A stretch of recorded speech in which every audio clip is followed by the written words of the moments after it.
ওরা চরিত্রহীন, ওদের টাকা আছে বলে ওরা যা খুশি তা করতে পারে। আমাকে মতো গরিব মানুষ ভাইয়া ওরা খেলার পুতুল মনে করে। এই আপনারা খালে কি দেখছেন?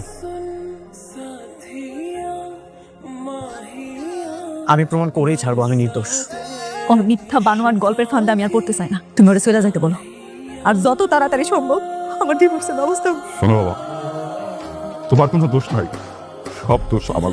মানুষ ঠিকই কয় টাকা হলে মানুষ বদলে যায়।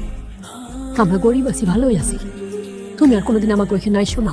আমি অবশ্যই আসবো, নিজের হারানো সম্মান উদ্ধার করে তবে আসবো। কোনো দরকার নাই, আপনার এই মুখটা না আমি আর দেখতে চাই না। আপনি তো কোটিপতি, অনেক টাকার মালিক। আপনার কোটি টাকার ঘরে আপনি একলাই থাকেন। বড় লোকের ঠিকানা, বড় লোকের গলে গলে, বড় লোকের ঠিকানা, বড় লোকের ঠিকানা।